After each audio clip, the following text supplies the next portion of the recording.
Hey guys, and welcome to another video here on our YouTube channel, The Guide. I'm Benjamin, also known as Taz, and today we want to talk about FIFA 20.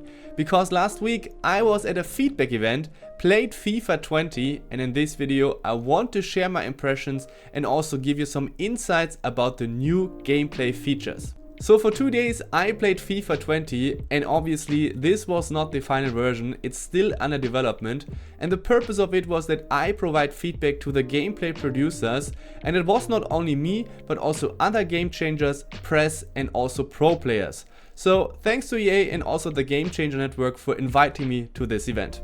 In this video I want to share my general impression of FIFA 20 and also give you some insights about the new gameplay features. You get a presentation about it, and also I made some experiences with it in game so I can tell you how they work in game. And then I also want to talk about some stuff which is very annoying in FIFA 19 and then explain how it is now in FIFA 20. Unfortunately, I don't have any new assets, so for example video clips that I can show you in the background while I talk about a specific feature, so most of it that I show should be familiar with you because I already did a video on FIFA 20 and the gameplay features that were announced at EA Play. If you haven't seen this video, you can click on it in the top right corner right now. If you enjoyed this video or find it helpful, please leave a like and share it with your friends, and also don't forget to subscribe to this channel and activate the bell. We already have plenty of FIFA 19 tutorial videos, and as soon as FIFA 20 gets released, or even before the release, there will be more tutorial videos on FIFA 20. So any kind of support is highly appreciated. So now let's start with my impressions on FIFA 20, and first of all, what did we play? We played head-to-head or kickoff with a halftime length of 4 minutes, so usually it's 6 minutes, and we didn't have every team available, but only a small selection. So Man City, Liverpool, Real Madrid, Atletico Madrid, PSG and Borussia Dortmund. So we didn't play FIFA Ultimate Team. So from past experiences, we know that head-to-head feels slower than Ultimate Team, but even if we take this into account, I can say that FIFA 20 is slower than FIFA 19. So it felt really slow, but I think this is something that you get used to quite quickly, and then if you're going to play FIFA Ultimate Team, the pace of the game can be quite decent. Then another very important topic is the AI defending, and this is much more passive in FIFA 20. So the players that you don't have selected in the defense don't do as much actively on their own, so for example tackling or blocking. And I had the feeling while I was attacking and fully concentrated on which player my opponent is controlling in the defense, that I can take advantage of the players that he's not controlling at the moment. So for example, dribble past them and stuff like that. And I think this is how it's supposed to be. This leads me to the stuff of the presentation, because the first part is off the ball, and this does mean players which are not directly around the ball, and obviously this includes AI defending. And in general, there is a new game flow, and part of this game flow is that there should be more emphasis on 1 versus 1 situations. For me, it wasn't as noticeable that because of the new game flow there are more 1 versus 1 situations, but in general I think there is more emphasis on 1 versus 1 in FIFA 20, because you as a defender have to be more active because you can't rely as much anymore on the AI defending. Also part of the new game flow is that when you're attacking, that your teammates are not so indecisive. So this means that they're not starting a run and immediately stop it and then come short and then change their mind and stuff like that. So in general it should be a little bit more calm around you when you play FIFA 20. So now we come to on the ball, and let's start with the offensive part, and the first new feature is composed finishing. And technically this is not a new feature that you can use or trigger, but instead they described that they changed the finishing in a way that it's more important now in FIFA 20 in what kind of situation you want to score the goal. So for example, you're in a clear-cut 1 versus 1 situation inside the box, you should score, and then you compare it to a volley outside of the box, maybe a little bit pressure of the opponent, you shouldn't score as much. I think the term composed finishing was introduced because this is an issue in FIFA 19, that you don't score in easy 1 versus 1 situations inside the box, but instead you score some crazy volleys outside the box. And personally, I think it was better in FIFA 20 because in the end I scored quite a decent amount of 1 versus 1 situations, and I didn't have to think about too much about this issue. But sometimes, occasionally, there was an issue like that. I was inside the box, had a very good situation, did a green time finish for example, and even though I aimed into the corner, it ended up into the middle. So these were the instances where I clipped it and showed it to a gameplay producer to make aware of this issue, because I think situations like this should not happen. Next up is the Strafe dribbling, and you can do it by holding the L1 or LB button, and as you can see in the clips, it's quite similar to the old L2 R2 dribbling of previous FIFAs, because this is not in the game anymore, but instead the old precision dribbling, which was on L1 LB, is now on the L2 R2 combination. So now you can see the Strafe dribbling, and this should be used in 1 vs 1 situations, because in FIFA 20 there's more emphasis on 1 vs 1. This is another tool how you can beat your opponent in a 1 vs 1 situation. And so far this seems very powerful, especially with skillful players. So if you have a player who has good dribbling attributes, this Strafe dribbling can be very powerful. The last offensive tool is the setup touch, and this is a feature which wasn't mentioned so far, and you can use it to do an extra touch to set up a shot. But to be honest, I wasn't really able to incorporate this in my game and to test it out, because in the version that we played it was on another button. So it was the L2 LT button, and this is the protect the ball button as well. So most of the time when I tried to do a setup touch, I ended up in a protect the ball situation, so I wasn't really able to test it out. Now we come to the defense, and there's only one main new feature, but it could be a huge one. It's control tackling, and this is definitely an issue in previous FIFAs. You go for the tackle, get to the ball, but in the end your opponent keeps the ball. This is hopefully getting changed in FIFA 20 with control tackling, because in the moment when you go for a tackle, your player tries to evaluate in what kind of area it's safe to tackle the ball to. So for example, in certain areas are your teammates, and in other areas or in directions are the teammates of the opponent, and then your player tries to tackle the ball into the direction that is safe.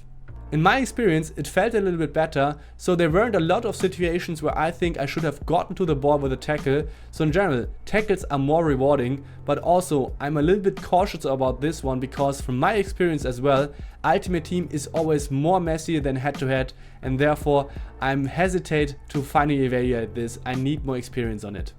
The last part for on the ball is set pieces. They are reworked for penalties and free kicks, and starting with penalties, now you have a cursor that you aim with the left stick, and it's centered around the center of the goal, and you then power up your shot with a shooting button, and then you can also do a timed finish. So when you do a good timed finish, the error of your shot is reduced and you're more accurate.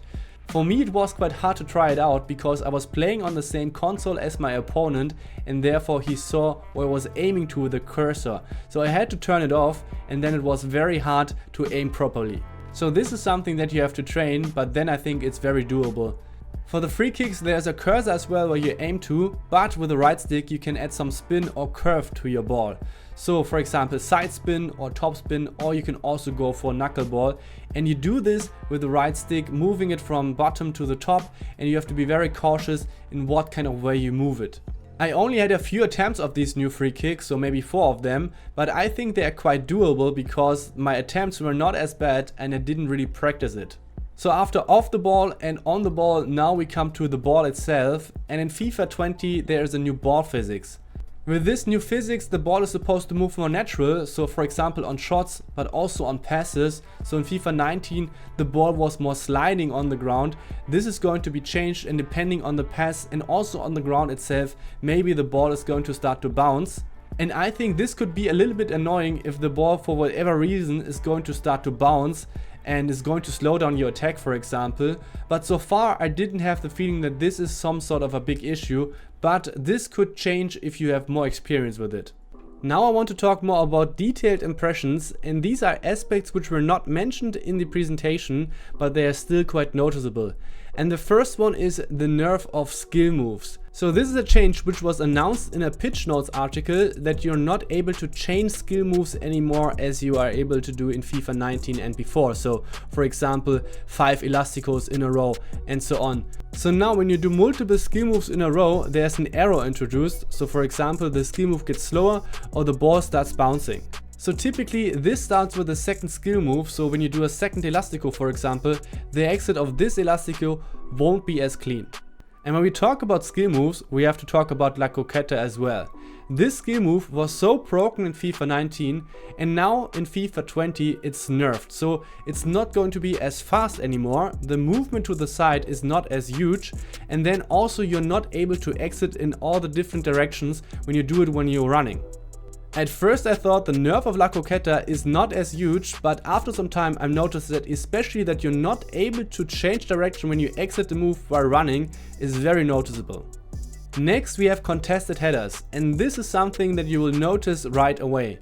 When there's a cross and then aerial duel, it's not as easy for the attacker anymore to go for a powerful header because the defender is disturbing him, so the contact of the attacker to the ball is not as clean and the header not as powerful.